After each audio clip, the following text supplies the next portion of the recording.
Good morning, good afternoon, good evening, however, wherever, whenever you're listening. It's the Root for Wisconsin show, episode 168, and you are listening to us as we broadcast from the Riverwood Gallery studio in De Pere, Wisconsin. I'm host producer Eric Fisher. You probably, if you're listening to this, you already know who we are, but it's been a while since you heard our voices as we took an indefinite hiatus over the summer following that came off of an indefinite hiatus that came through the spring. So this is just our third episode of 2025, and I think this could be the start of something. Hopefully, the restart of something really cool. Um, you saw the images. It started with Jordan and Pippen, kind of the Last Dance esque. Then you saw Favre on the comeback after retirement, and then the 28-3 comeback. So plenty of social media teases. Hopefully you saw the post and you're listening now. As mentioned, I'm Eric Fisher. Joining me this week, we have Sean Klosterman. Sean, how are you doing, buddy? It's been a while since you've been on. I'm doing pretty good. How are you? Can't complain. Glad to hear your voice. Like I said, it's been a while since we've had you on. It looks like if I'm scrolling through our old episodes, the last time I think we had you was almost a year ago to the date. Nice. So welcome back. I mean, Yeah, that's it's good also to be, it's good. It's good to be back. it's been a while. So, plenty going on in the personal lives, and that's kind of what led to the hiatus, but it also is what is bringing us back to kind of again this restart and what could be a last dance, a last hurrah. Hopefully not, but managing schedules as you get older gets to be a pain in the butt. So we'll see. We'll see how this goes. But for Right. now, this is the newest season, episode 168. As of right now, nothing going to be changing. The hosts you'll come to know and love, uh, or hate, whatever. I don't know. If you're listening to us, you probably have an idea of who's on here. But I know it'll be myself. Sean is heavily going to be involved. Dylan plans to be heavily involved, and we'll go from there. We're gonna have kind of a rotating cast, and whoever is here is here. Whoever's not is not, and we just want to bring the best possible show that we can. So now that all the fun part of that is out of the way, Sean, let's get into it. First of all, I do want to tease our friends over at RPW Rage and Pro Wrestling. We will have Rage and Rich on at this time next week ahead of the next RPW event, which will be in Appleton on September 27th. That is going to be a loaded show.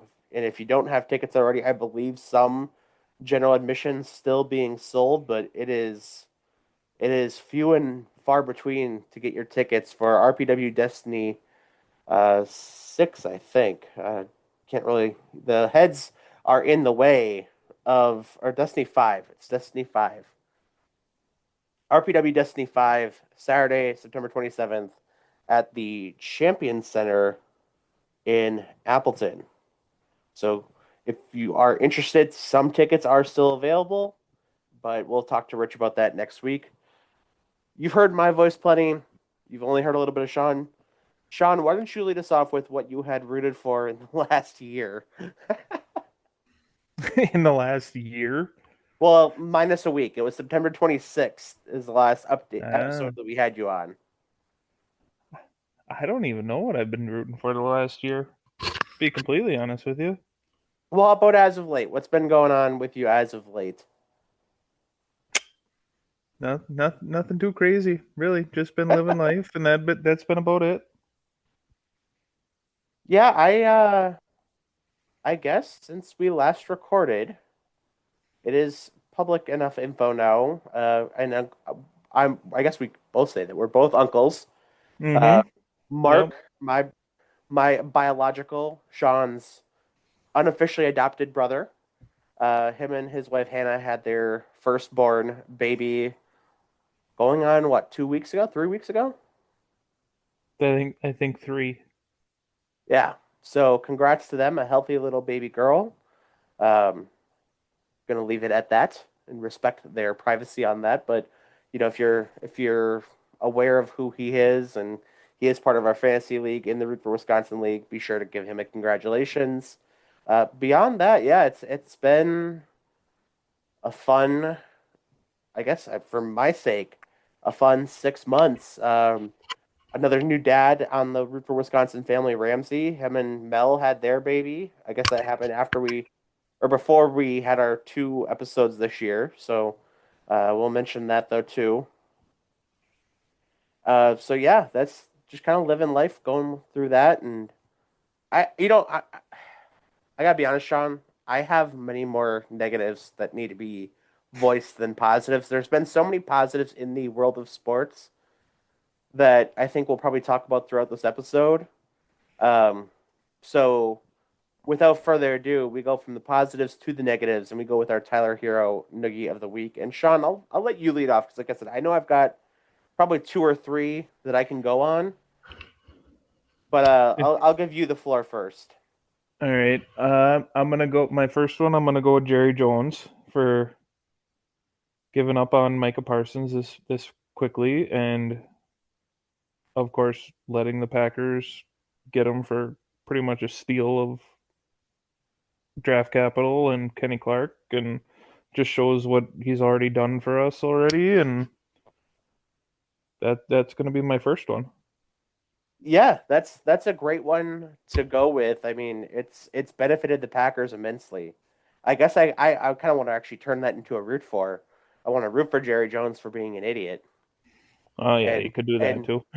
and trading probably his actually most dynamic playmaker. I mean, they overpay Dak, they overpay CD Lamb, they're probably going to overpay George Pickens, and you let Micah walk. Right. Essentially, I mean that's kind of what ultimately what happened, and it doesn't make sense to me.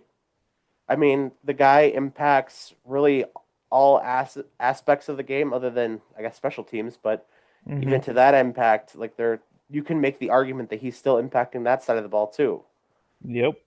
So, I mean, I actually had wrote about this today where Micah Parsons, yeah, he doesn't play offense, but the ability that he has and what he does to the defense, you're getting shorter fields for the offense. You're getting turnovers. You're getting, you know, they're not having to score 40 points a game, and not that was going to be the case with the season anyway.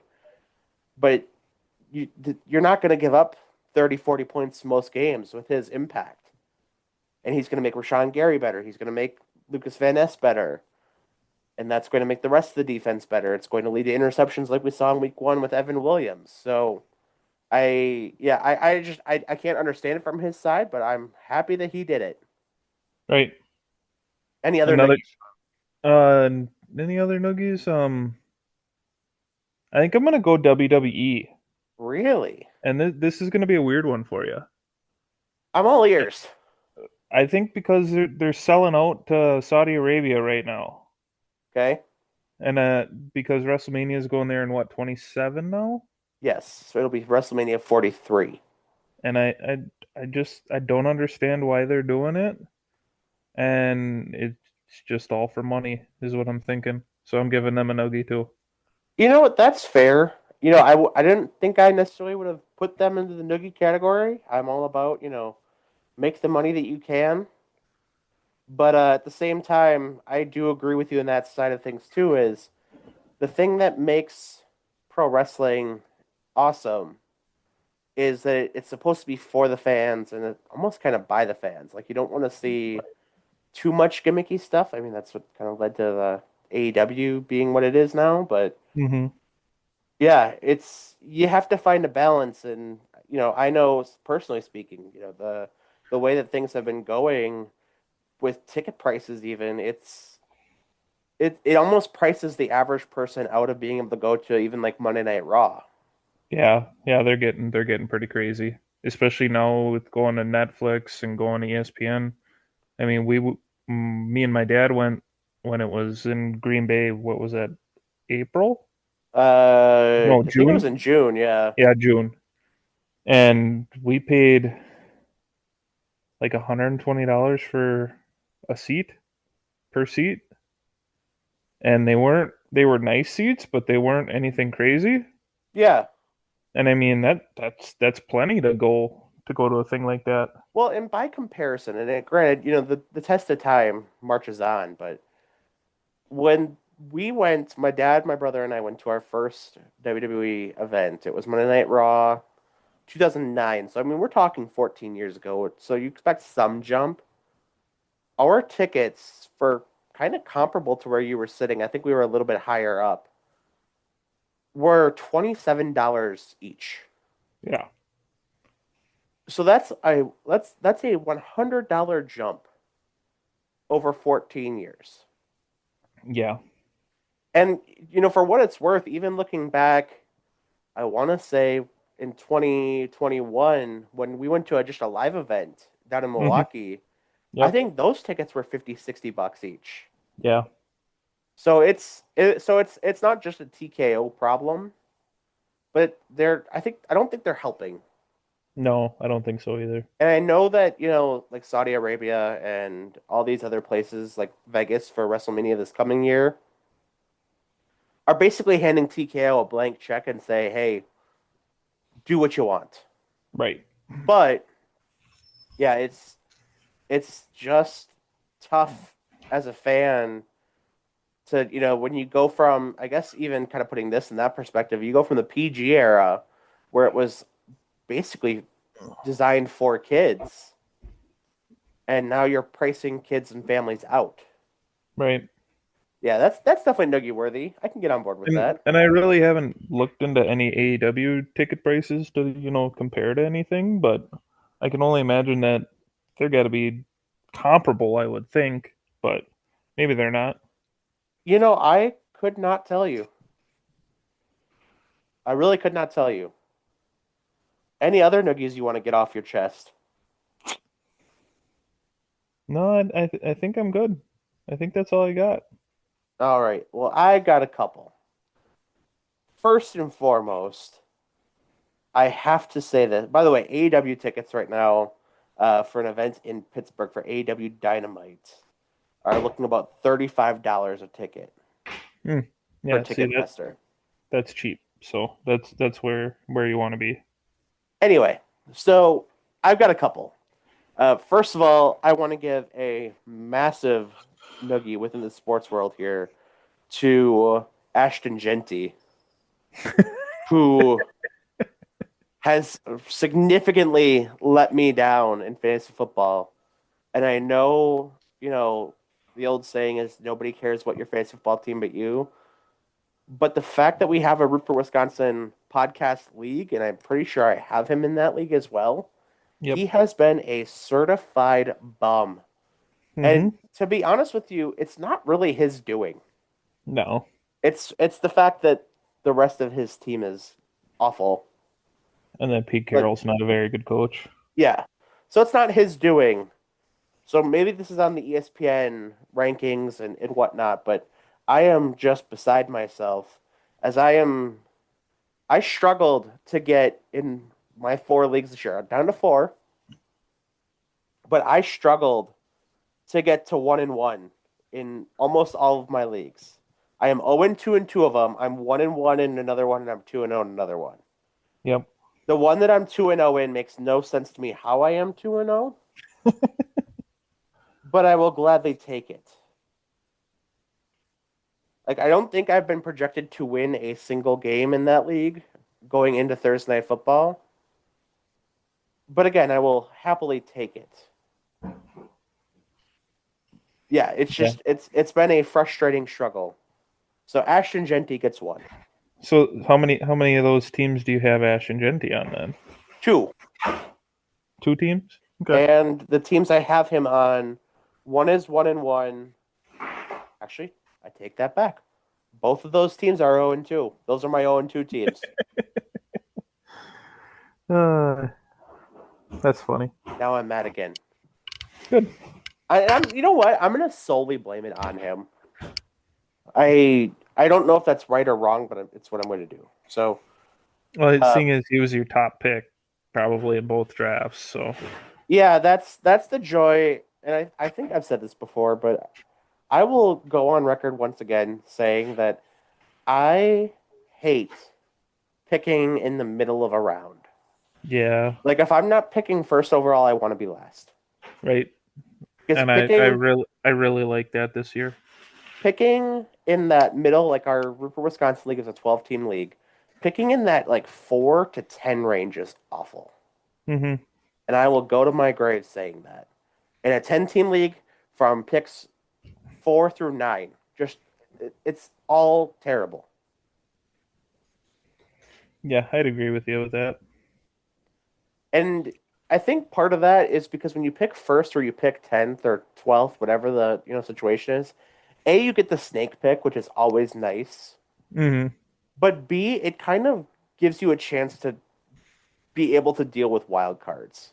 Because no Right. fantasy football draft is ever going to be the same. I would be willing to bet that of the fantasy football drafts around this country, there is not one draft that fell the exact same across all, like the whole draft board. Yeah, unless everybody auto drafted, of course. Right. And even then, I can't really foresee that being the case. I do think we create another podcast league next year, and we let all the wives draft, except for yours because she's already in the league. I think that would be a cool idea to do. So would we draft each other's teams?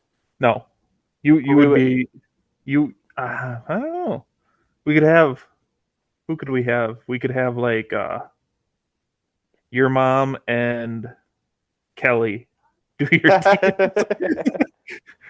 because that would I'm not probably make it fair. I'm not going to hate on that.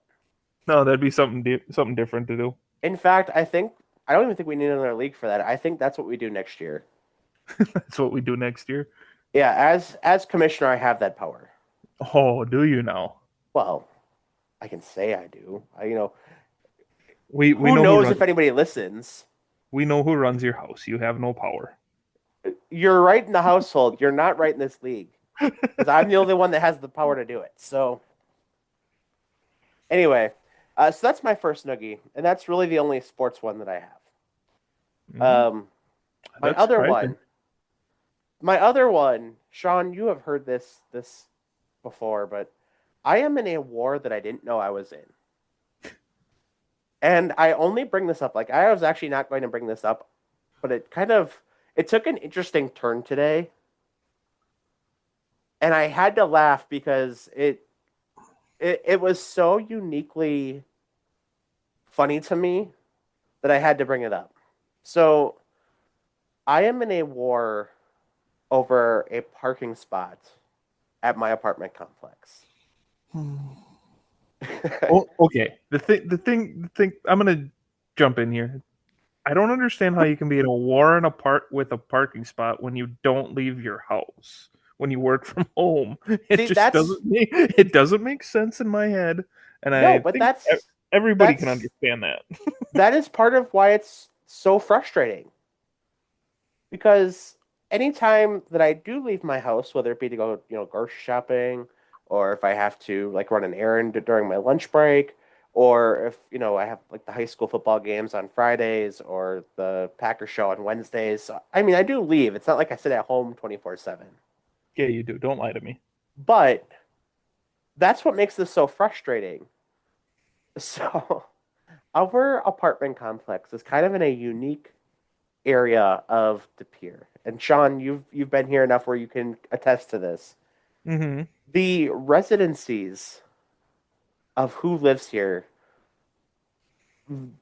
is so vastly different, I think, than a lot of apartment complexes. We have a lot of snowbirds, the retired folks who go down to Florida, go to Arizona in the winter. And we do have our fair share of like younger families too, but it's a lot more of an elderly community, which is great because there's no loud noise. It usually smells good in the hallways because they're always baking. It's wonderful. And for our first 2 years of living here, we had a sweet old lady next to us on the upstairs part, and we had a sweet couple downstairs that were snowbirds who moved out and were replaced by an even sweeter elderly couple downstairs. And I love our neighbors. Well, the upstairs next door person to us had moved out. And I did check today to make sure, for whatever reason, we did not get, crossed up with these, that they're not fans of ours. If they come across this podcast, I will laugh, and I think we'll have a laugh over it, but I don't foresee that being the case. Anyway, so these younger guys moved in, and they are brothers. The one brother parks his car in the garage, and the other brother has a truck. The truck brother is the one that I am having beef with. And again, it's not it's over a parking spot, and I don't leave. Other than, like I said, maybe for 20 minutes, like during a lunch break to go run to the grocery store if we need something for that night's dinner, or if I have like an errand to run after work. But those times that I do, and I will also say that where I park my car outside, we don't have like assigned spots. However, I was here first. I have had a spot since the day we moved in.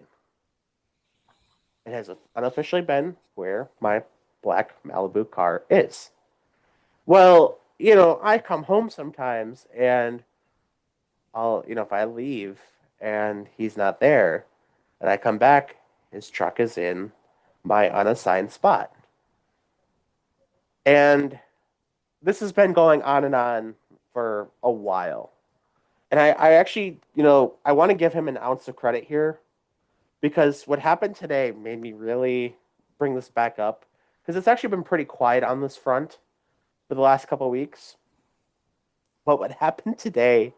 So I had a couple doctor appointments yesterday. So I had to make up my time and worked like 15 minutes after, and I skipped my lunch today to make up that time.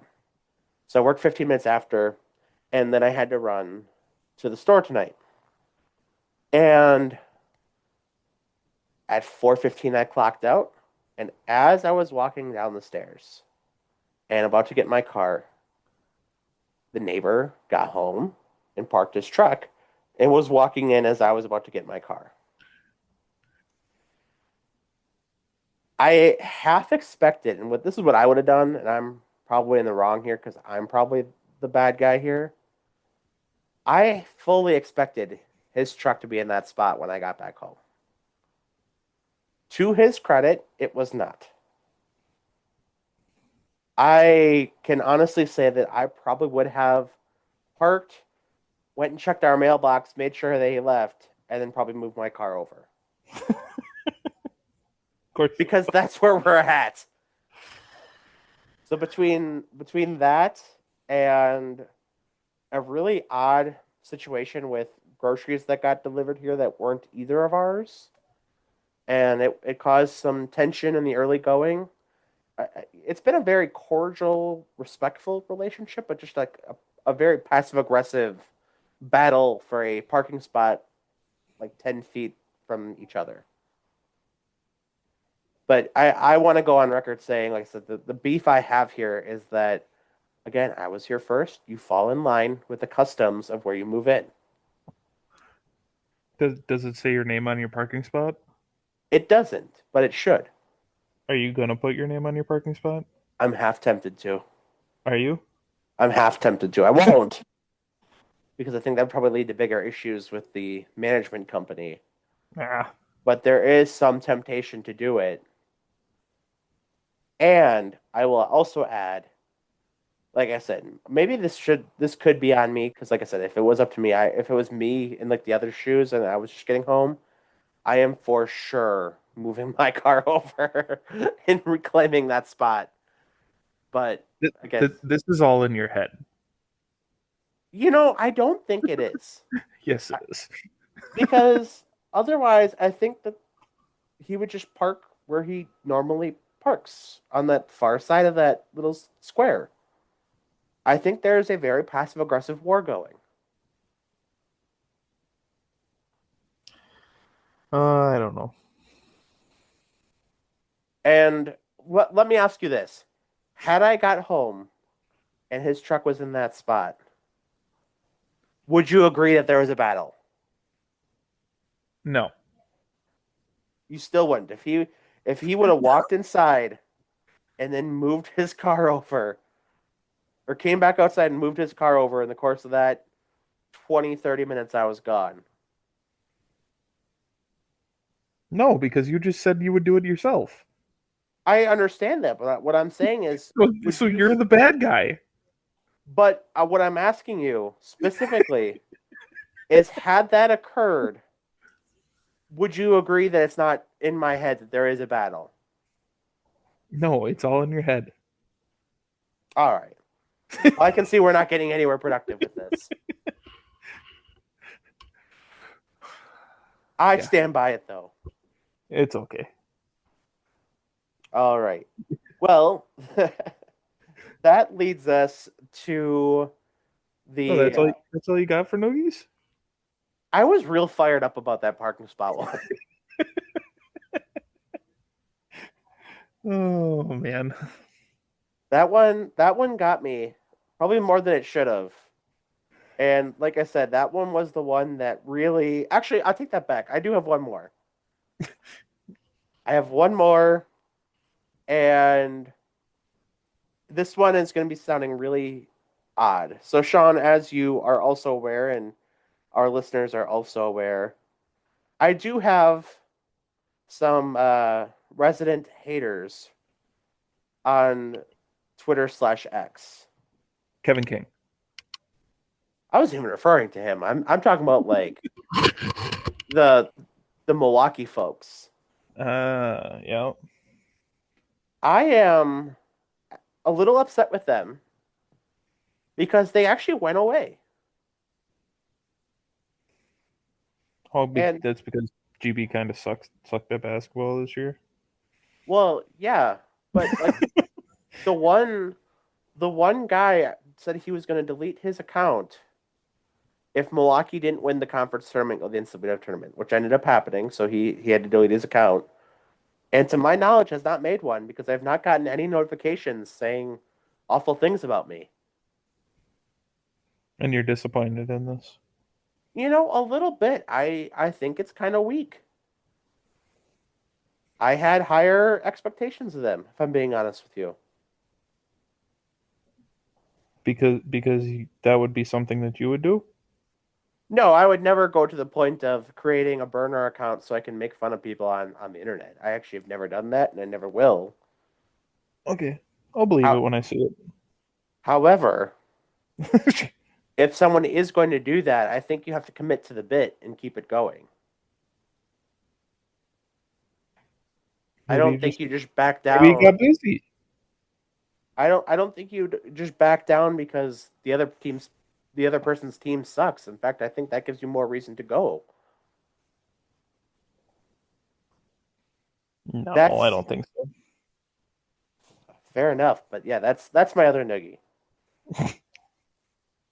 I'm disappointed that the haters had such low standards for their own team that they have given up on hating on me. Yeah. You're just disappointed that you're not hated enough right now. That's an interesting way to look at it, but that sounds about right. I really clearly needed to turn it up a little bit. So, Yeah. You better start doing it. which basketball season starts officially on Monday, and we are less than a month away from exhibition games starting. So I'm sure it'll come back, but it's been a quiet summer. I'm just waiting for you to get in fights with fans on Friday nights Friday nights. Why would I get in fights on Friday nights? for high school games. Oh no, no, no, no! The high school people are happy that I'm there covering the team. Even when you fall, taking your last step. Yeah, that happened. And there wasn't enough people around to really to start a fight about it. So I guess that's a positive. Nobody was there to help you. Yeah, that one hurt the pride a lot more.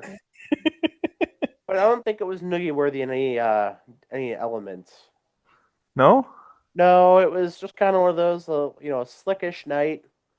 Lights were kind of turning out, and you think you're on the bottom of the stairs, and there's one more left. It happens. Or falling out of a golf cart? Yeah, that one. I could, I could give a noogie to the driver of said cart for driving a little erratically. I'm gonna take the high road, but All your injuries this summer. yeah, really, it was a bookend with shin injuries. So I think that's like unique. I think that's uniquely myself. You know, I think I would say I still think my brother is more accident prone, but he's accident prone in like normal ways. Right. Whereas I think I'm accident prone in like hilariously stupid ways. Very true. And Nobody is gonna believe your stories. but I have witnesses on two out of the three that we're probably referring to here. The only one that we really have up for debate is the tripping down the stairs thing, and I will take ownership of that. But the golf cart and the dirt bike really weren't my doing, and I happened to be in that wrong spot at the wrong time. Yep. So Story of your life. I will own that one. That the ways I get hilariously hurt really aren't my doing. So with that, we're going to move on to our Wisconsin web story of the week. Our Wisconsin web story of the week Oh, is going to come to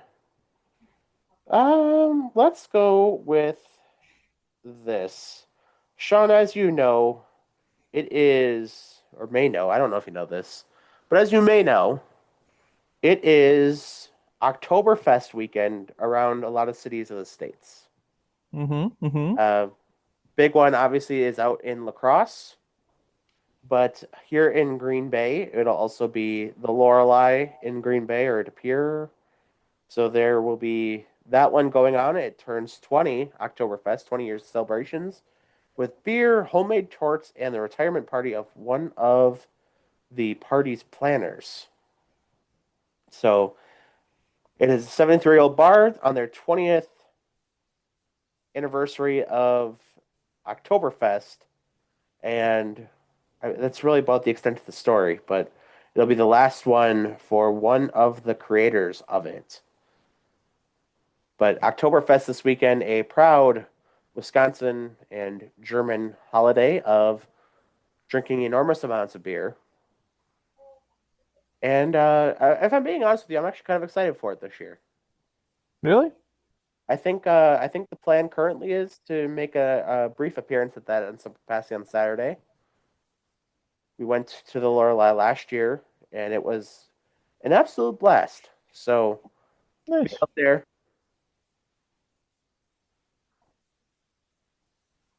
Oh, And I think if you're in the vicinity of the area, come out, have some October style imbibements, and have a fun night. There's polka, there's rock music, and some great time with friends old and new.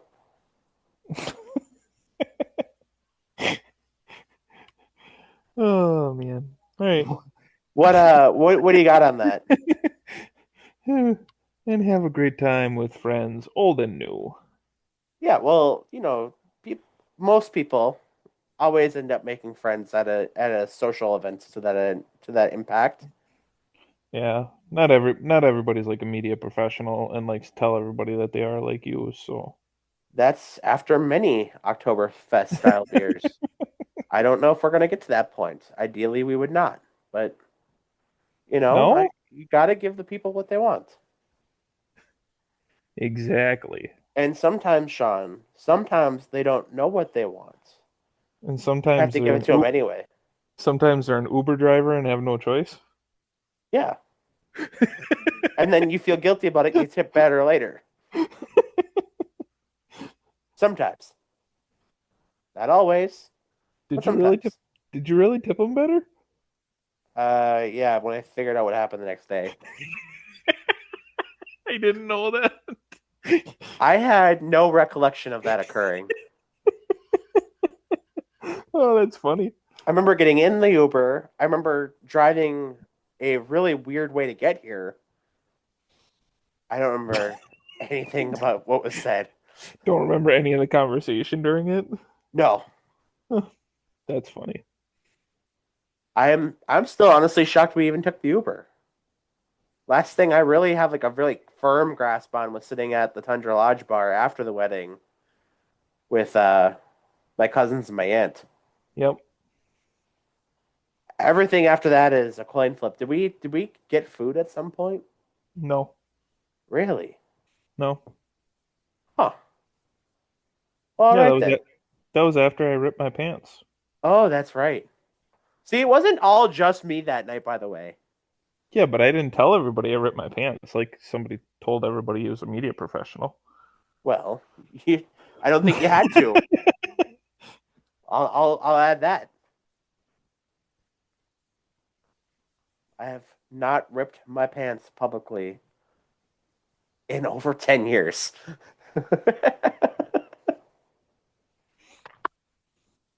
Just lost your buttons. Yeah, that was a battle. That was a battle. There were no projectiles at the end of the day. Yep. At the end of the day, there was none. It's a sheer marvel of haberdashery that there wasn't. Yes, 100%. But there wasn't, so we'll take it. All right, back to sports. Back to the nature of the podcast. So we did a Wisconsin Web story of the week. Um, if you're out in lacrosse, have some fun with that too. It's always a lot of fun out there too. So I'll give a nod to that, and also tailgating down in Madison this weekend. If you're going to the Wisconsin Maryland game, have fun. I believe that there's a you've heard of the company or the brand Meat Eaters, correct, Sean? I think so. They're like a hunting conservationist group Oh, oh, that's yep, yep, yep, yep. getting really big. They're hosting a tailgate party in Madison on Saturday. Nice. So if you're down that way, might be something worth checking out. Which does get us back to sports, by the way. Uh, the Wisconsin Badgers are sitting at 2-1 on the football field, and I got to be honest with you, Sean. I'm amazed that they're 2-1. Great. They are going to struggle this year, and I got to say this. There's a lot of people out there calling for Luke Fickle's job, and to one end, I get it. It hasn't been what necessarily was expected out of the hiring. Everybody had sky high hopes for the guy coming off of bringing Cincinnati to college football playoff. Um, I think it's a pretty easy thing to say that Wisconsin fans were pretty fired up by the hiring. They went and got a big name. To that end, I'm also going to say though, I think it's kind of unfair to have those expectations for Luke Fickle because I don't really think it's his fault that they're not winning. No, I think a lot of it has to do with the transfer portal. Yeah, no, for sure it does. And I think the biggest problem and why I can't really figure out why it's a problem because they've made it work in basketball and really all the other sports except women's basketball. I mean, they are a powerhouse in volleyball, they're a powerhouse in men and women's hockey. And not that these are the same levels of revenue driving that football is, but men's basketball, they are pretty good. They've been able to contend and keep up with NIL world. But they are terrible at women's basketball, which has always been a head scratcher to me. I cannot figure out for the life of me how they are just so cataclysmically bad at women's basketball. And I can't for the life of me figure out why they aren't giving the same resources to football. Because it's not. I'll go on record saying I don't think it's an NIL problem. I think they have the ability to pay who they need to pay, what they need to pay them. Are they going to be on the same level necessarily as Ohio State or Oregon? Probably not. In terms of like that NIL money, but I don't think they should be that far off from probably the rest of the conference, if we're being honest. Maybe USC and Michigan in that same conversation as Ohio State and Oregon, but I really can't. That's 4 out of 18 teams, and I really can't get on board with them being so far behind everybody else. Right. And quite frankly, I mean, the thing that really gets me is even as recently as the 2019-2020 season, they were still in that conversation Mm-hmm. as being right there with Ohio State. And Right. then like COVID happens. They don't know if they're going to have a season and stuff just falls off dramatically. And I don't know if that's, the academic standards that everyone bitches about. I don't know if that's, I don't know if that's the just that they're not recruiting well enough or they're not recruiting the right players. I really don't know. But I just like I said, I can't get on board with the fact that their program is good enough at everything else except football and women's basketball. Right. And And when they were good for how many years? I mean, they were. It 20 just doesn't make any sense. like 25, 26 straight winning seasons, 22 straight bowl appear no, longer than that, like 24 straight bowl appearances, Right. something to that end. It doesn't I can't wrap my mind around how you drop off so drastically in 5 years, and it seems so self-inflicted Right. because Paul Chris wasn't getting the job done. I think that's it's not a Luke Fickle problem. Same thing No. was happening with Paul Chris. Same thing was happening with the interim coach when it was Jim Leonard's team briefly. They they weren't going to contend No. with Paul Chris or Jim Leonard. So I don't know if it's just like I said, if it's being hamstrung by academic standards and not being able to quote unquote being able to recruit the same kids. Um, I'll add to that impact though as well that it is not drastically hard to get a high enough college grade point average if you do the right things. Talking from experience. Uh, a little. I don't know if I'm in the statute of limitations yet anymore, but I can say having I think I graduated 8 years ago now. Holy shit. Um, Even 8 years ago, I don't know if you remember this, Sean, but there was like that big scandal with like paper classes, they call them. Yeah. And I've never really had a problem with that because I think to the same end, it's available for everybody. Mm-hmm. And I can definitely tell you that I took summer classes for gen ed sometimes because the class was going to suck. And if I could get it done in 6 weeks of having to sit at home, as opposed to however long a semester is, 12 weeks, of having to Right. go to class twice a week and get the same credit for it, and just have to do a couple online discussions and a couple online tests, I'm going to do that 10 times out of 10. Right. So I don't think it's a transfer portal problem because I think you can get a good enough GPA. I think it's a high school recruiting problem. And with football being as big as it is, you have to get a mixture of both. high school and like transfer portal. Like basketball, Hmm. you can pretty much rebuild through the portal if you Right. choose to. Um, but yeah, that's I just I can't fathom it to the point of a conference game this weekend. They're playing Maryland this weekend. A conference game tickets are starting at $18, Yeah, that's crazy. and that's with fees. So without fees, it's probably like 7 or 8.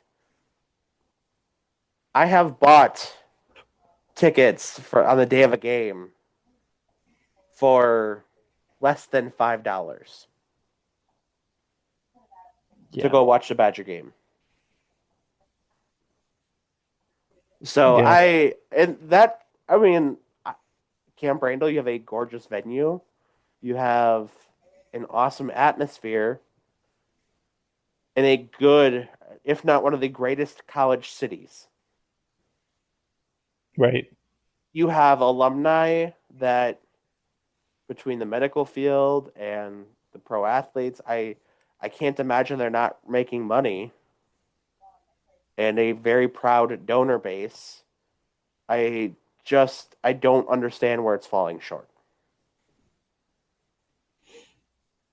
I think it's just a want of putting the money into it, and I don't know. I don't know what else it could even be. It just doesn't make any sense, like you said.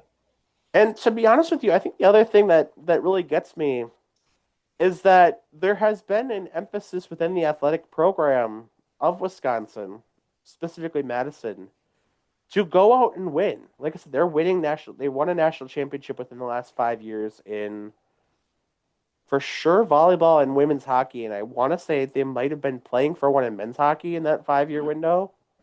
I think so. And if they might have won one in that window too. Like they're contending.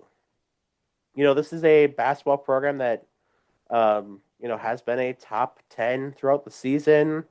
They haven't had necessarily the tournament success the last couple of years, but this has been a team that has been in that upper echelon in those tournaments in terms of seeding.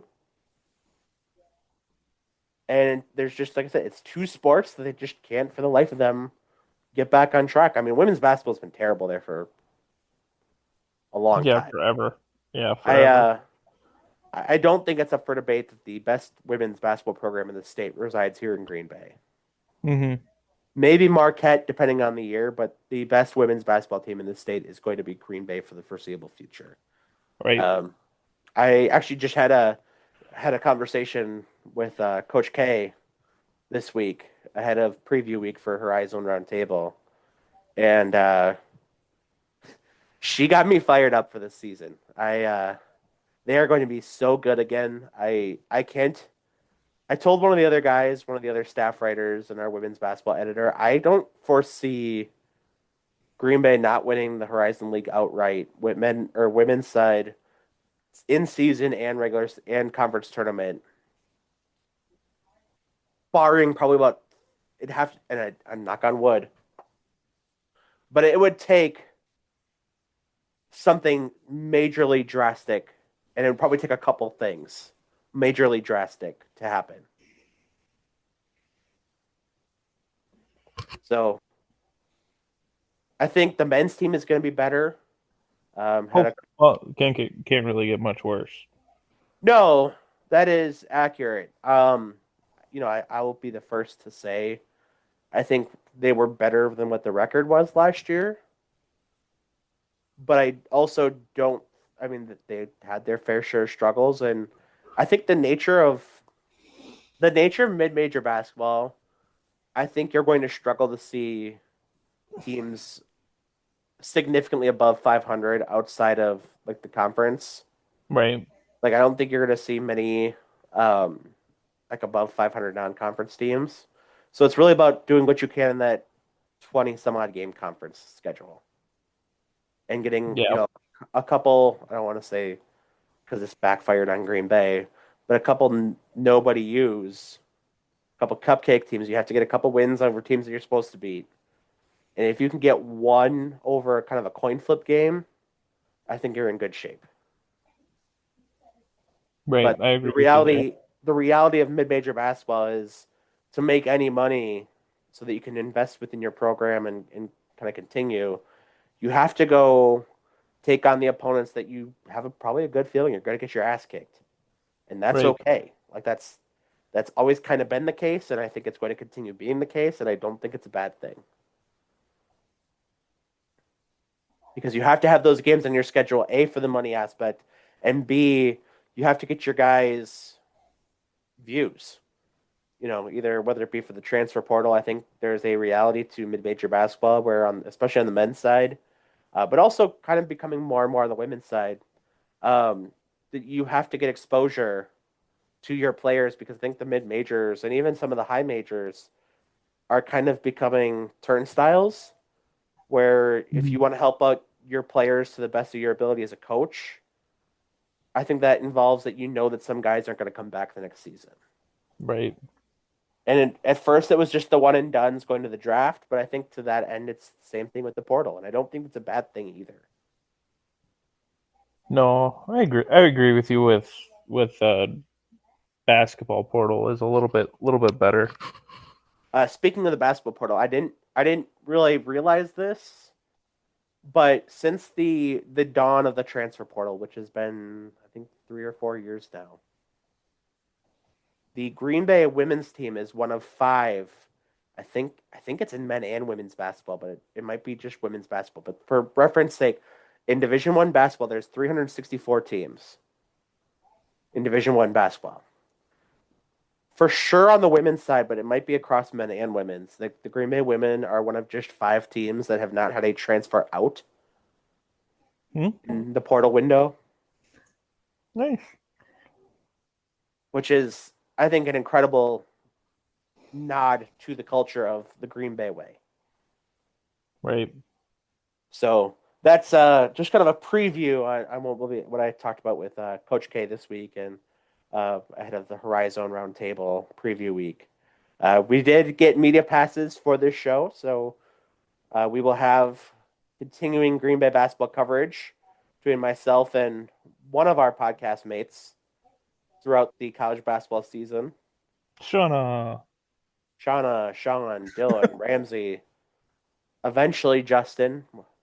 Would like to get him to a game. Think he'd enjoy that element of it, but he's He's busy busy coaching. having Right. a family, coaching, having 3 kids. I get if you have one, they're kind of busy, but you can kind of play man and trade off. But you get 3 in there, you're playing zone, and it's that's a tough battle. Right. So, and then you factor in his coaching schedule, which he coaches the longest season in high school sports, which at least it's not football and basketball like it was the last few years, but I'm sure Did they that's hire did they hire a new coach in Gillette? yes, Paul Herzog. Why does that name sound familiar? They've got a million kids. He was a janitor too. He I think he hasn't been a janitor for a few years now, but he was for a while. Okay. Just the But name sounds familiar. his mom worked with my mom at the bank, Karen. Mm. Still think you should have applied for it. I am a busy guy. I barely had time to do this, and I sit at home for this. Yeah. I And I still also think you don't. should have applied for it. Well, if I would have applied for it, I would have needed probably an offensive and defensive coordinator, and you would have been one of those. Pick one for 8-man football. Pick one. I don't know which one you want to do for 8-man. It's not easy. I've sat in on some of those when I was helping Justin out for a couple years. Mm-hmm. I sat in on some of those and how you kind of scheme up plays and losing an offensive lineman and a backslash receiver, if not two, is a drastic game changer Mm-hmm. of how you scheme things up. And there's also the other thing is there's not really like a standard, I guess, for if the field has to be narrow or wider. So you're kind of in a different environment any given week, and sometimes the field can be shorter. It's really kind of a mess. 8-man football is a unique challenge that I'm glad is a thing because I think it's good for the smaller communities, but Hmm. it's definitely a tough one too. Yeah, very, very much so.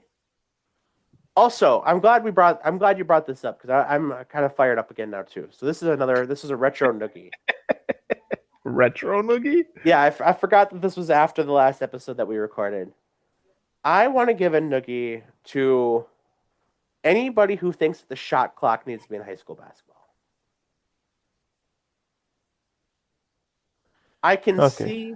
I Let don't me I don't agree with you, but let me paint this picture and why I disagree with it. I disagree with it because the WIAA will never split it up based on division. It's either going to be for all or for none. Like I think it could work in like divisions 1 and 2, possibly even 3, but I cannot foresee the schools in divisions 4 and 5 universally being able to do it. And I think the fallout of that would be having to close schools within 5 years of it happening. And that sounds drastic. I understand that. I will fully say that that might be a little dramatic. However, the problem I have with it, I look at where I grew up in Gillett, in the Gillett School District. They are struggling to pass referendums to keep the school open and pay for the teachers that they have and the bare minimum expenses to keep the buildings going and get the supplies that they need to operate as a school, right? Like hmm yep. that's not up for debate. To install a shot clock, it's a one-time cost of, depending on who you go through and how you do it, it can be as little as about $1,500, but usually in the 3 to 5 range. You are going to have a hard time justifying to taxpayers to get $3,000 to $5,000 extra on top of what's already kind of keeping the school afloat. Because those taxpayers, especially in communities like Gillett and Suring and Lena, and kind of going up like for areas that I'm familiar with, like the northern Door County area, and even kind of parts of Kewaunee County, and all these other communities across the state, the likelihood of where these communities are, you have elderly tax bases that are on fixed income, and it might only be a couple $100, or it might even be able to be a handful of dollars in terms of your taxes each year for your property tax, hmm but it's enough where they can't afford to vote for those referendums, even if it's $5. Right. So you're taking these communities that are barely able to keep the school open, and yeah, you can maybe try to fundraise, but you're still pulling from the same well of people. The only way I can get on board with it is if it's like a WIA grant or like a Bucks give them money for it or something, like something to that end where it's covered for all these schools. Because the other reality of it is if you have these schools that have to cancel basketball season and close programs where they're barely able to field the varsity teams, let alone JV teams. The reality is you take away a sport that is probably one of the easier ones to play, you're going to start seeing kids transfer out and move away, and you're going to kill those schools. Right. So to the end of, I think the other side of this coin, and this is kind of where I also say, because I think that's a big element of it that I don't think enough people understand on how dire the situation is in those communities. Like I think people have the small town mindset, but they don't have the small town like reality. hmm Like I'll say Shauna's hometown, Sheboygan Falls. They are still like Division 3, I think, for basketball. So they're a small school for the area and small school for the conference that they play in, but they're not really a small school in a small community. Like that's doable in that area. Right.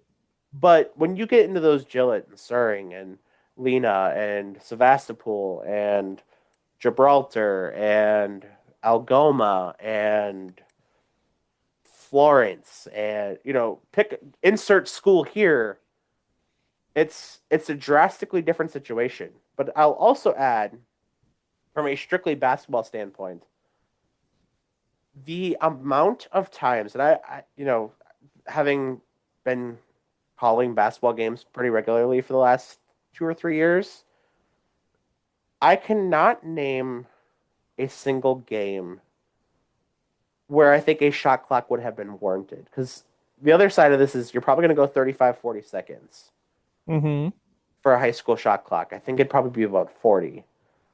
I can genuinely say that I don't think I have seen a game in the last 2 or 3 years that would warrant a 40-second shot clock. Where, first of all, because you have to have another official to run it. So that's a big impact. Again, kind of going back to the cost side of things. But from a strictly basketball stance, everybody there's typically I think it comes down to like 1 or 2 games a year where a really, really good team plays against a shitty team, and that shitty team tries to hold the ball and do like a four corners offense. Right. But play defense. Force them to get a 5 second call. Don't sink into your zone and just sit there and let them. I like I said, I genuinely I cannot think of a single game that I've been to or called or seen on any level where I think a shot clock would be warranted.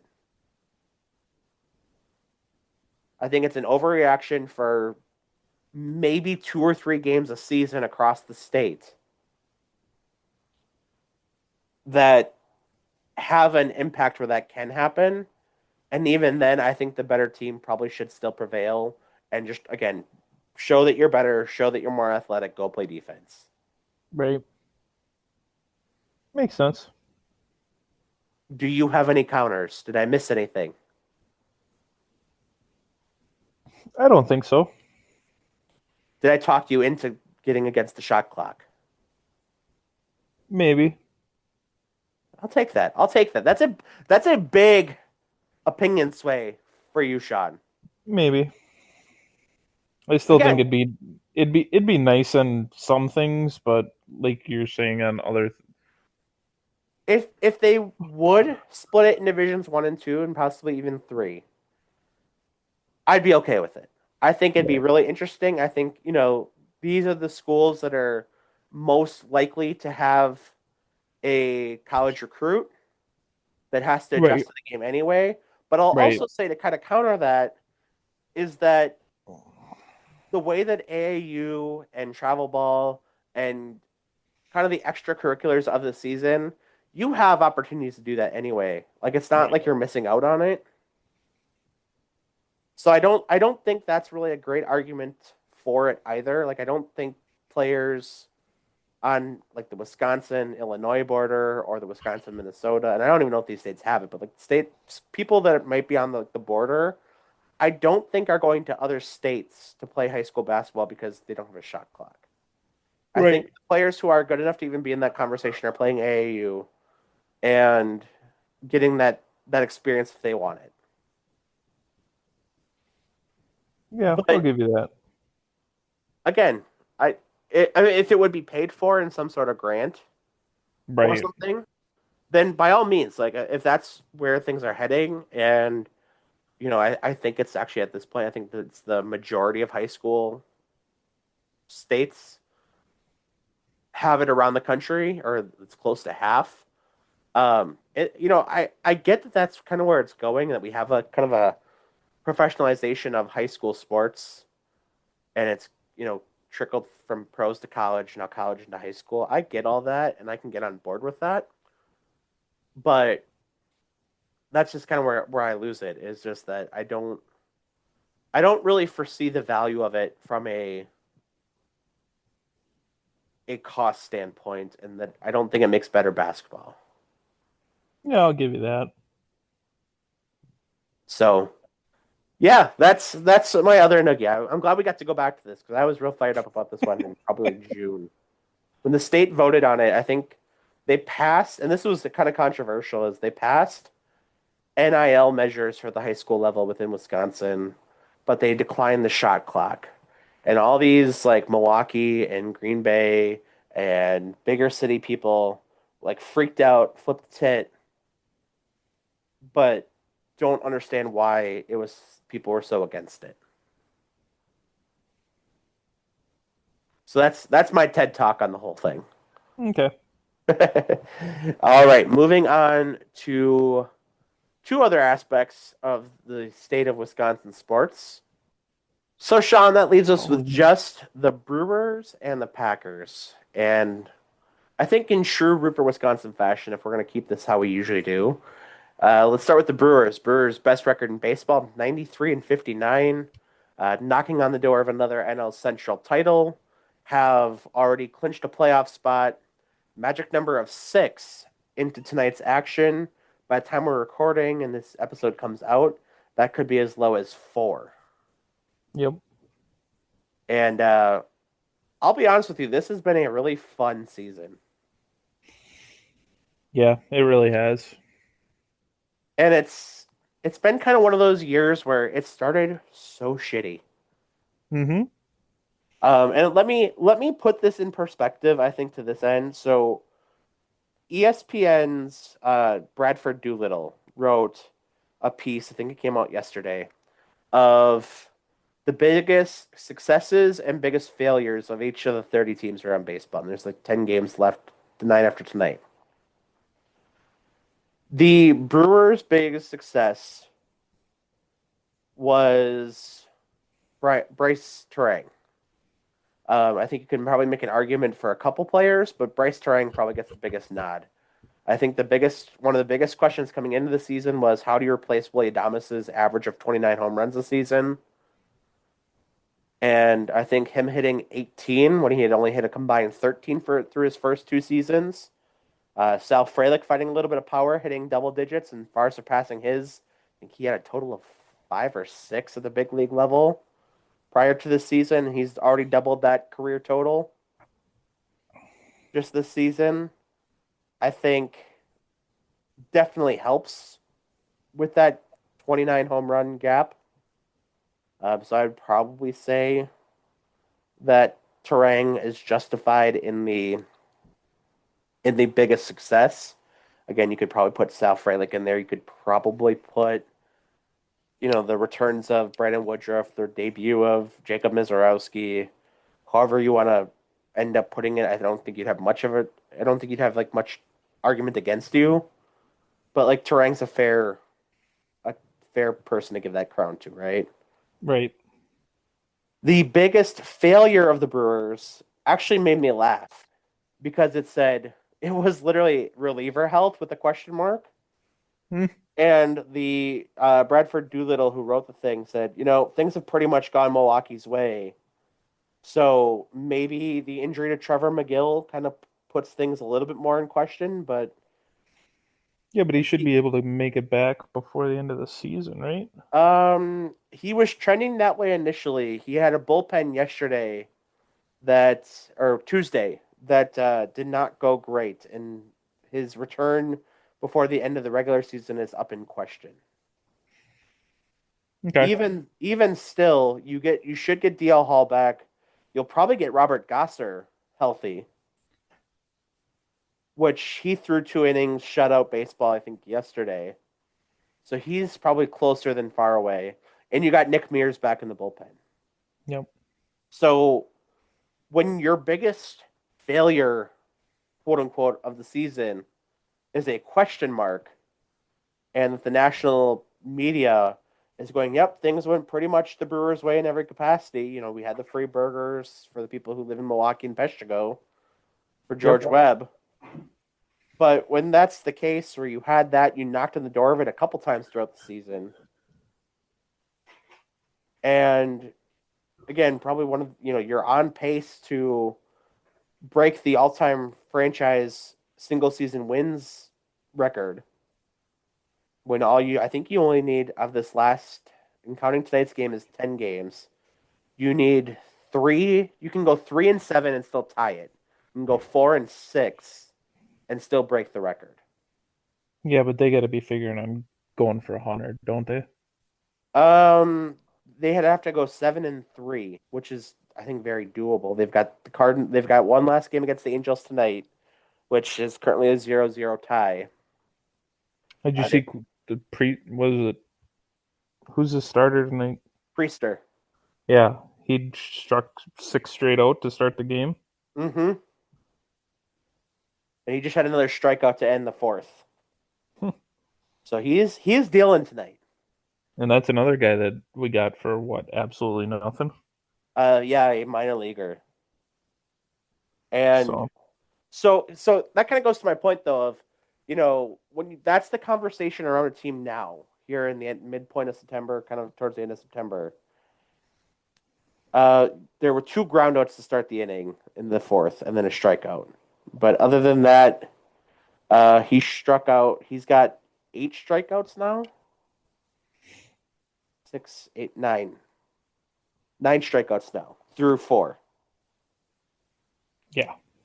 But that's kind of my point though, is when that's the realization of, yep, nothing, everything went Milwaukee's way.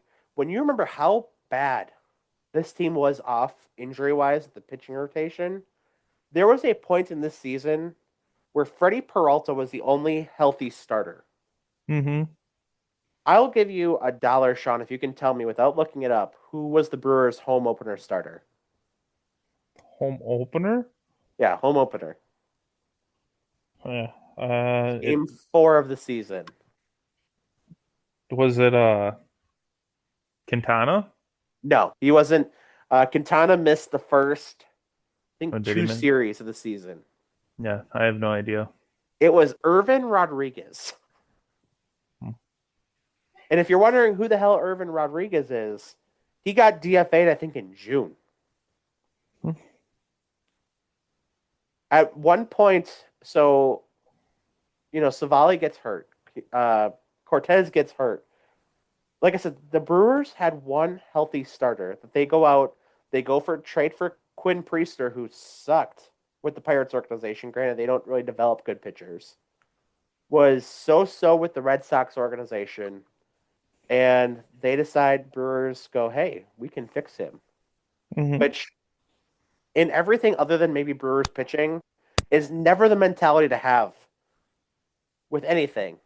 Right. Any single women out there listening, you can't fix him. Any single guys out there, you can't fix her or him or whatever you got to do. But you're not going to fix that person. That is terrible advice for anybody other than Brewers pitchers. But the Brewers did it. And now he has 18 straight uh, wins with decision. I think it's 18 straight winning appearances, which is a franchise record. He's knocking the door of the MLB record, which is 20. And I think he's got like a record 12 straight decisions or something like that. Like it's insane. Yeah. For a guy that I think had an MLB ERA coming into the season of like 6, Mm-hmm. which you could also put him in that same conversation of successes of, you get him, Quintana, who just actually had to go on the IL, has been solid for the team. He's been kind of the anchor, the veteran anchor. Brandon Woodruff has been really good since coming back. Jacob Mizorowski is kind of adjusted to the major league level, but I think he's better than bad. And Freddie Peralta has been the constant of this staff, where he has been the unquestioned ace that they haven't had probably the last 2 years. Mm-hmm. Consistent, yeah. Consistent ace all year, I would say.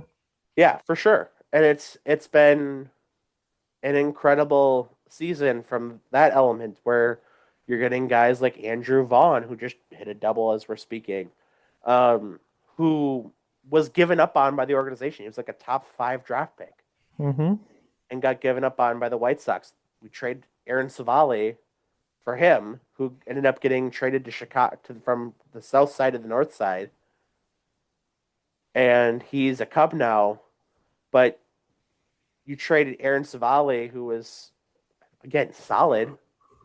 He wasn't anything great, but he was solid, and you turn him into a guy who, as much as he's cooled down, I looked this up today, Sean. As much as Andrew Vaughn has cooled down for the Brewers, in the 56 games he's played for the team, he is still hitting 313. Yeah, it's insane. You've gotten, like I said, the power rise of Frelick and Terang. You've had Caleb Durbin, who they traded for Mm-hmm. Devin Williams, who I would probably put in the Kevin King dumpster fire of the year conversation for how bad he's been. Yep. Um, and I don't want to say I've enjoyed watching him suck because I think he's a good human being. I had met him a couple times when he was playing for the Timber Rattlers like 10 Mm-hmm. years ago. He is a good person from all accounts. However, I am so glad that I don't have to deal with cardiac Devin Williams where he walks two or three guys in an inning and you have a 2-run lead. The go ahead runs on first or second, and then he gets a strikeout. I think the league kind of figured him out. Mm-hmm. I agree with you. The Brewers are kind of the same way as the Packers, as they trade guys away before they're at their when they're still worth something. Yeah, I, I I think Guy, it's easy, and I will be the first to say it is easy to get frustrated about the Brewers like roster building right. because they really don't go out and have the splashy acquisition. They didn't do it in the offseason, they didn't do it at the deadline. And boy, were we freaking wrong. Mm-hmm. I remember I was pissed at the trade deadline when they didn't do a darn thing. Yep. But they proved me wrong, and I will gladly take that. But you trade away Corbin Burns a season too early. You let Willie Adames walk. I get how it's frustrating to be a Brewers fan because it is. It feels like you're kind of relying on this. Oh well, we're gonna construct the best roster we can, and we'll see what happens. And eventually, it's probably going to crash out. You would think. I hope that it results in a World Series before that happens, but we'll see. But yeah, it can be frustrating when it seems like the standard is make the playoffs versus win in the playoffs. They've won 3 playoff games since the 2018 season, coming into this season, and they've Yeah. not won a playoff series since then. They've made the playoffs every season except 2022. Yep. So do with that what you will. Brewers just took the lead on a Caleb Durbin infield single. But yeah, it's been a special season that you've gotten these great performances by. I think they've called themselves like the island of misfit toys and the power of friendship and pocket pancakes and pocket quesadillas uh, Mm-hmm. and a letter from heaven that turned out. Did you see? I got to ask you this real quick. Did you see the video I of did. Yeah, Murphy reading the letter? I did. Did at any point you question that it was actually written by Bob Euchre? No, I don't think so. I didn't believe it for a second. Like he threw in the best record in the league. Like Well, he probably added those couple things. so, I think there was a big freak out because Pat Murphy wrote the thing. I don't remember if he wrote the whole thing or if he just added those in. I can't remember how the story went. Because it was there were people pissed off about it that Murphy either wrote the whole thing himself and just it was like a team thing, or that he added things to whatever Bob wrote, if there was a Mm-hmm. writing. But I remember watching it and being like, oh, yeah, Pat probably wrote this. This is really interesting. This is really nice. It's a nice tribute. Mm-hmm. I didn't really think that Bob wrote that. And it doesn't piss me off that if he didn't. No. Like there are people like legitimately upset about that. Well, And I think people that's got People got crazy nothing work. else to worry about. Well, I guess you can say that. I think the last week or so has probably proved that wrong, but I'll give it to you. Anyway, so Brewers now with a 1-0 lead. As of right now, the Cubs are losing 1-0 as well, which that game is in the top of the seventh. Cubs batting with nobody on, nobody out to start the seventh. So again, if those results hold, which knock on wood, magic number would be down to 4 for the Central, and I believe it would be down to 5 or 6 for the number one overall seed. Like I think it stays at 4 for the first round bye. Because that second place team is the Phillies? Yes, Or, and they or are is a it? game or two behind Milwaukee. Okay. So I think as long as you can hold on to the division, you'll get one of those first 2 round byes. I don't see the Dodgers being Right. able to catch up. No, I don't think so. I mean, it's mathematically possible, but I'm going to go on record saying I doubt it. Mm-hmm. All right. So switching gears, Brewers to Packers. Packers have started off 2-0. And as Sean mentioned earlier in the show, they go acquire Micah Parsons to take what could have been a pretty good defense, a top 10 statistical defense from last year, and turn it into arguably a force in the NFL. Yeah, yeah, it's been a wild ride, I think. I mean, just with you wouldn't think one guy would make that big of a difference. And everybody's comparing it to, when Packers signed Reggie and everything like that. But I don't think this is as big of a thing as, Reggie White, but it's the closest thing we've had since then. So of course that's why everybody's comparing it to that. It's a very easy comparison. I think it's kind of lazy Yeah, I because it's 100% it is. it's because they play the same position essentially. Mm-hmm. So I get the comparison. It's kind of like how everybody compared AJ Dillon to Derrick Henry Yeah, and when that look what wasn't happened with that too. really the projection. No. Like Micah Parsons is good. Ah, shit. 2-run home run for the Angels. Um, Way to jinx it. anyway, I'm not gonna let that ruin the good mood that I'm in. Okay. Um, no, it's a very easy comparison, but I would go on record saying I think this is significantly bigger than the Charles Woodson signing, Mm-hmm. at least to start. Yeah, Charles Woodson still was a key cog in a team that ended up winning a Super Bowl. but And it wasn't getting a guy in his prime. right. So, And I think what people don't realize, and maybe why the Reggie comparison kind of gets the run that it does, is a premium pass rusher impacts the defense really at all 3 levels, right? Like hmm hmm when you have a guy who is a monster like that on the defense, you have a guy who is making other defensive linemen and the other edge rusher better because he's taking up 2 guys and they have to block 3 other guys with 3 guys.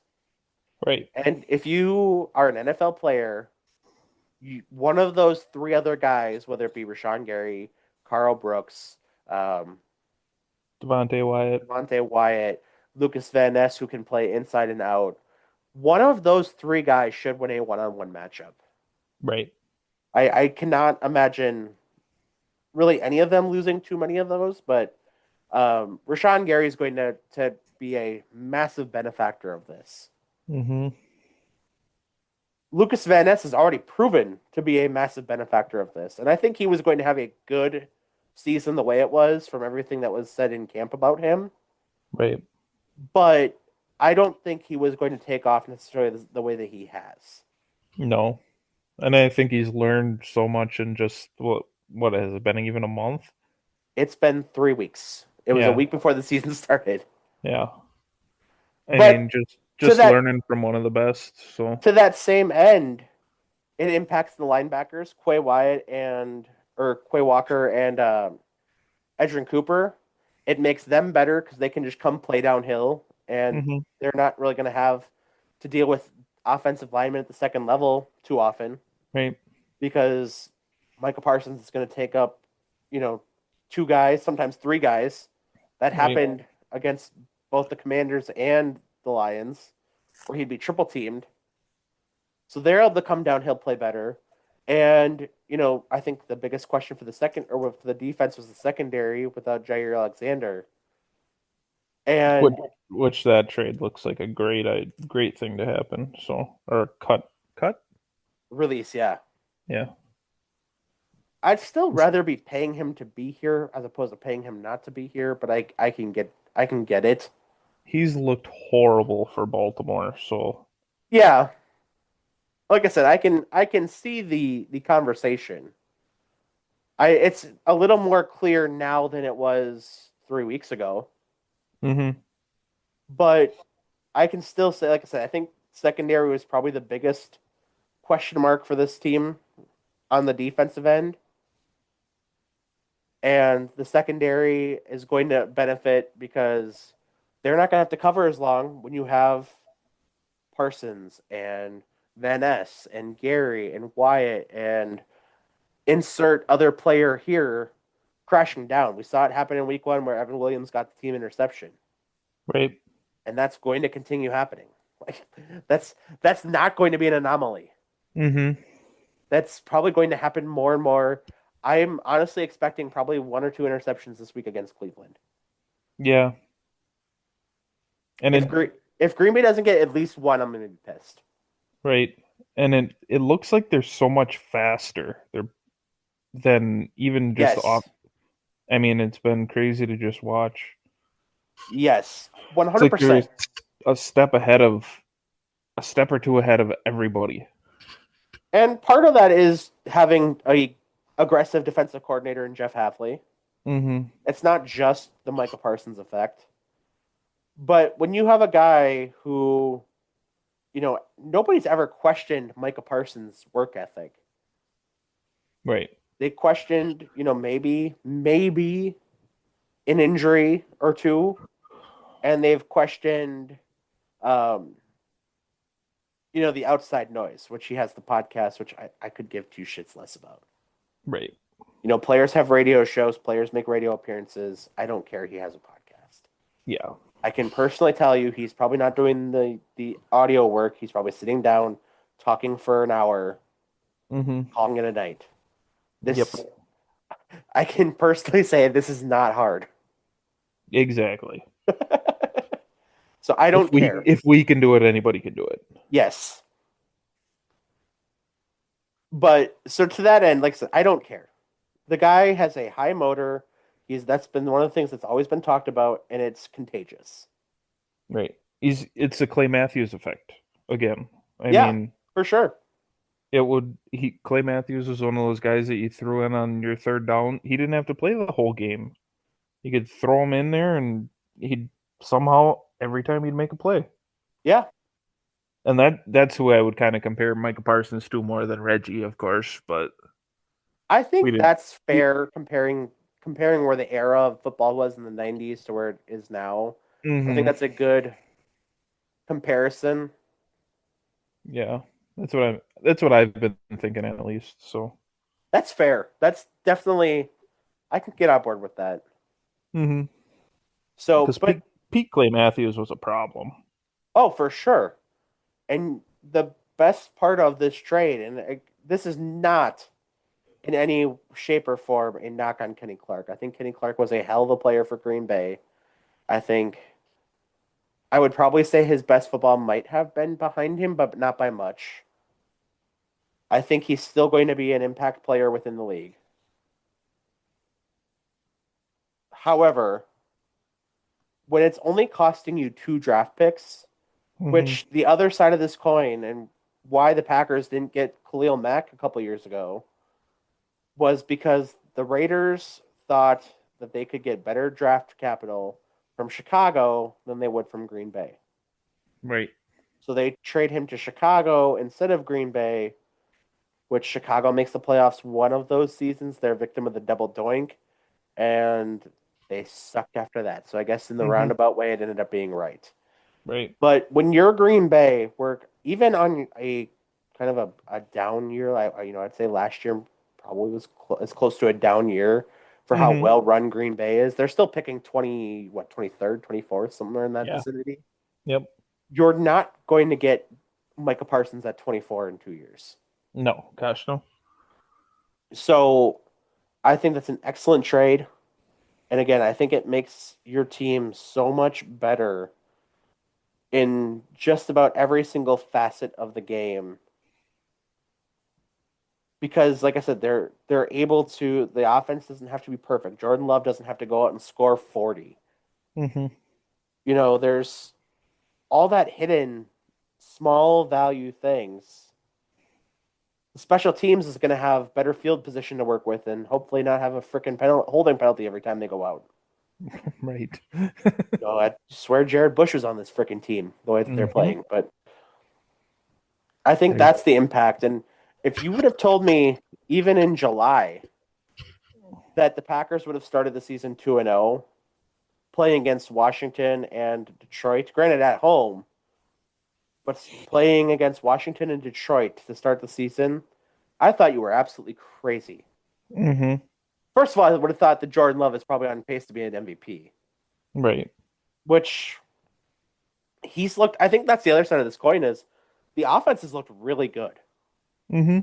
Like it's not just the Micah Parsons impact of him being a damn good football player.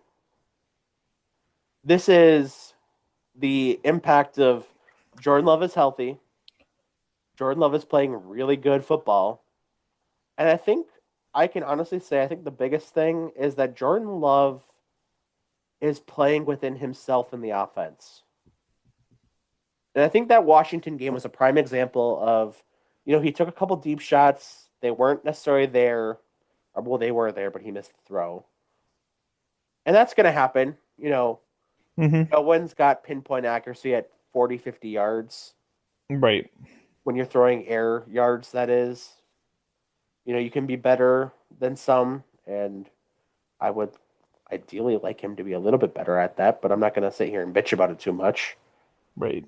But yeah, you miss on a couple big plays to Matthew Golden, which he'll get his. I am Mm-hmm. not worried. I'm pretty convinced that he's probably going to score his first touchdown this week. I thought it was going to come last week. He'll get his. Yep. I'm not worried about him. I think I saw a number where he is leading the league in separation yards. He's winning routes at like a rate of like 40, 50%. He'll Yep. be fine. He Yeah, he'll yeah. I agree with you there. so but in the game against Washington, and I looked up the stat today ahead of this episode and something I was working on for Lombardi Ave. Tucker Kraft had 6 catches for 124 yards. Luke Musgrave had 2 for 32. That is over half of Jordan's. So that combines to what? 124, 32. It's what? 156. 156? Yeah. That is over half of Jordan Love's 292 yards. So you have your two tight ends who are very good. This isn't like a diss on them, but you have your two tight ends, your two of your three leading receivers combining for over half of your receiving yards for a particular game. That's the definition of taking what is given to you and staying within the offense and staying within your scheme. And I think that's the difference. Like, Jordan Love had that one interception that got called back against the Lions. It almost had two in a row because the play before that was terrible, where he almost threw it right to Alex Anzalone. Mm-hmm. But, you know, the decision making is kind of coming, but it's, again, like I said, staying within the offense has really been, I think, the biggest key.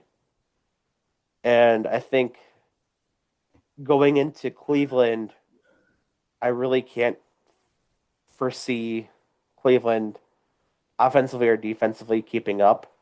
I think the only thing that can really hurt Green Bay is against the Commanders. They had 10 penalties for 77 yards. I think if Right. they don't clean it up, because I think week one they had four for, I want to say like 25 or something like that were enforced. It wasn't much, but I think that's really the only thing that's going to stop them. Again, if Joe Flacco doesn't have two interceptions or one or two interceptions this week, I'm going to be pissed. Mm-hmm. I think the only way he doesn't is if he takes like 10 sacks. Right. And Green Bay, even last year, had that capability to get like 8, 7, 6, 5. Those upper numbers approaching double digits in a single game sacks. But Right. that sounds crazy, but that's not super uncommon. So that's really the only way I foresee him not having at least one or two interceptions. Mm-hmm. And I think the offense is going to be fine. You lose Jaden Reed for 2 months minimum, Yep. but I think Christian Watson is, for all intents and purposes, he's 3 weeks away from returning. And I think that's a massive impact to this offense. Dontavian Wicks seems to have found his hands. Mm-hmm. Romeo Malik Heath. Malik Heath, Romeo Dobbs is actually playing with heart and emotion instead of Mm-hmm. just quiet, which I love every minute of that. Right. Like I don't foresee them losing this game. Obviously, it's the NFL, it's pros, it's any given Sunday, yada yada. I don't see it. I don't foresee it happening. Yeah. So the Packers go into this week massive favorites, massive, massive, massive favorites. They are, I think it's close to a 10-point favorite. Oh, really? 7.5, which is on the road, so you kind of lose three. So it's basically a 10-point favorite, but 7.5, so a full touchdown better. Yeah, I see them covering that though. Oh, for sure. I think Green Bay covers that. I don't think it's particularly close. No. And I think we're happy going into the late slate of games on Sunday afternoon. Mm-hmm. Hopefully we can get Josh Jacobs on track and Yeah, run the ball a little bit better because that's been the one thing we haven't been able to run the ball. But I mean, and to that end, I think for the season he's at like 150 yards, maybe 140, yeah. 150 on the dot. Mm, So I mean, he's there. The thing with him is he's scored two touchdowns. He's extended his franchise lead for most consecutive games with a touchdown. I think he gets across 100 yards this week. I'm hoping so. Again, I cannot foresee any situation in which the Browns put up a massive fight. Mm-hmm. So, all right, Sean, with that, let's close this episode out. We are going to wrap up with what we are rooting for in the upcoming week, and I'll let you take that away. I think I'm just gonna go Packers and Brewers. I think All right, that's what my root for is gonna be. pretty solid. Can't complain about that. I'm going to No. add the Luxembourg Casco Spartans. I've got a game tomorrow night up back in Luxembourg Casco against Shauna's hometown Sheboygan Falls Falcons. Oh, you're gonna who are you gonna be rooting for? Luxembourg Casco. This is another game. It's high school football, but I can't foresee this one being drastically close. Luxembourg is ranked 10th now in Division Three. Hmm? Sheboygan Falls comes into this one 0-3. Yeah, rough one. They are not good, and I mean that in the nicest, most kind way to high school children. Or 0-4, excuse me. So Luxembourg Casco 4-0. They just beat, at the time, Wrightstown was ranked 8th in Division 4. So their division down as a conference opponent. They beat Wrightstown 21-3. Hmm? Um, so they come into this one ranked 10th in Division 3. So they're up a division from the Tigers, but Also, for what it's worth, the Wrightstown Tigers were the state runner-up last year, and they returned most of that offense. So they're a very talented team, and I don't know if it was 21-3 different. It was probably closer to like a 14-3 different, Okay. but it was a lopsided affair, and it's kind of one of those where I don't foresee this one being overly close. Mm. Wrightstown, by the way, the same Wrightstown Tigers team, because it is a conference game, beat Sheboygan Falls 35-0 2 weeks ago. Okay. So make of that what you will. Winneconne is ranked, I think, in Division 4. Yeah, the Division 4, they're like number 1 ranked team in the state for Division 4. They beat Sheboygan Falls 52-6 last week. Okay. I am not going to be massively shocked if it's kind of on that territory. Makes sense. So I'll be on the call for that one. Ramsey will be joining me for that one. Should be a fun game. So Packers, Brewers. I'll throw the Badgers in there too. I'm feeling generous. I'll give a bunch of reports this week. Packers, Brewers, Badgers, Spartans are my reporters. With that, episode 168 is in the books. I'm Eric. That's Sean. We're back, and we're out. See ya. See ya.